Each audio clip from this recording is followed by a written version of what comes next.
मुख्यमंत्री सम्राट चौधरी पहुंचे सोनपुर। बिहार के मुख्यमंत्री सम्राट चौधरी शुक्रवार को सोनपुर स्थित प्रसिद्ध बाबा हरिहरनाथ मंदिर पहुंचे, जहां उन्होंने विधि विधान के साथ पूजा अर्चना की। मुख्यमंत्री ने वैदिक मंत्रोच्चार के बीच बाबा हरिहरनाथ का जलाभिषेक कर राज्य की सुख समृद्धि और शांति की कामना की। मुख्यमंत्री के आगमन को लेकर मंदिर परिसर में सुरक्षा के कड़े इंतजाम किए गए थे। Z+ सुरक्षा के साथ VIP बंगला। अब और ताकतवर हुए नीतीश कुमार। बिहार के पूर्व मुख्यमंत्री नीतीश कुमार की सुरक्षा व्यवस्था हाल ही में बड़ा बदलाव किया गया है। अब उन्हें पूरे देश में Z+ श्रेणी की सुरक्षा प्रदान की गई है, जो भारत में सबसे उच्च स्तर की सुरक्षा व्यवस्थाओं में गिनी जाती है। इस फैसले के तहत उनकी सुरक्षा में केंद्रीय एजेंसियां के विशेष रूप से प्रशिक्षित कमांडो तैनात रहेंगे, जो हर समय उनकी निगरानी और सुरक्षा सुनिश्चित करेंगे। बिहार में फिर लगेगा जनता दरबार। बिहार की राजनीति में एक बार फिर जनता से सीधा संवाद स्थापित करने की परंपरा लौटती नजर आ रही है। राज्य के मुख्यमंत्री सम्राट चौधरी ने पूर्व मुख्यमंत्री नीतीश कुमार की तर्ज पर जनता दरबार कार्यक्रम को फिर से शुरू करने का फैसला लिया है। इस पहल को सरकार जनता के बीच दूरी कम करने की दिशा में एक अहम कदम माना जा रहा है। प्रशांत किशोर ने बताया क्यों खाली हुआ सरकार का खजाना। प्रशांत किशोर ने कहा कि बिहार जैसे गरीब राज्य में आज जो आर्थिक बदहाली दिख रही है, वो सरकार की गलत प्राथमिकताओं का नतीजा है। पीके ने आरोप लगाया कि चुनाव जीतने के लिए नैतिकता को ताक पर रखकर जनता की करीब 300 करोड़ रुपया बांटा गया। उन्होंने तंज कसते हुए कहा कि यह पैसा किसी नेता की अपनी जेब से नहीं दिया था, बल्कि आपका और हमारा था। रोहिणी आचार्य के तीखे सवाल। देश में महिलाओं की हालात पर जताई चिंता। रोहिणी आचार्य ने कहा कि जब समाज में महिलाओं को मायके और ससुराल के भेदभाव, सुरक्षा की चुनौतियों और बराबरी के अधिकारों के लिए संघर्ष करना पड़ रहा हो, तो महिला आरक्षण बिल का वास्तविक औचित्य क्या है।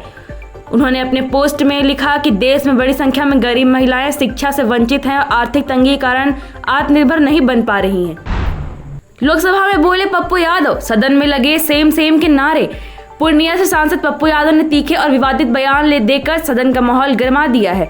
पप्पू यादव ने दावा किया कि देश में यौन शोषण के मामले में नेता सबसे आगे हैं। उन्होंने कहा कि 755 सांसदों पर यौन शोषण के आरोप है, जिनमें से 155 के खिलाफ चार्जशीट भी दाखिल की जा चुकी है। उनके इस बयान के दौरान सदन में कई बार शेम शेम के नारे भी गूंजे। जेडीयू विधायक अनंत सिंह भी शराब बैन के नुकसान गिनाने लगे। नीतीश कुमार से सीएम पद से हटते ही शराबबंदी कानून पर शोर मचने लगा है। सरकार में शामिल दलों के विधायक ही बिहार को शराबबंदी से होने वाले नुकसान गिनाने लगे हैं। जेडीयू के विधायक अनंत सिंह ने भी शराबबंदी को समाप्त कर शराब की बिक्री को चालू करने की वकालत की है। उन्होंने कहा कि शहर से लेकर गाँव तक लोग शराब पी रहे हैं, इसलिए शराबबंदी कानून को हटाकर इसे चालू कर देना चाहिए। सीएम सम्राट ने मुस्लिम टोपी पहनने से शख्स को रोका। अल्पसंख्यक समाज के कुछ लोगों ने सबसे पहले मुख्यमंत्री सम्राट चौधरी को गमछा पहनाया और इसके बाद उन्हीं लोगों में से एक शख्स ने मुख्यमंत्री सम्राट चौधरी को टोपी पहनाने लगे, लेकिन सम्राट चौधरी ने उस शख्स को टोपी सहित हाथ जोड़कर प्रणाम किया और टोपी अपने सुरक्षा कर्मियों को थमा दी। फिर उस शख्स ने मुख्यमंत्री सम्राट चौधरी को चादर से सम्मानित किया, जिसका उन्होंने हाथ जोड़कर दोबारा अभिनंदन किया। बिहार में डिजिटल अभियान शुरू करेगी कांग्रेस। बिहार में विधानसभा चुनाव में करारी हार के बाद कांग्रेस अपने वजूद को बचाने के लिए फिर से कमर कस रही है। इसको लेकर कांग्रेस अब पूरे बिहार में डिजिटल अभियान शुरू कर रही है।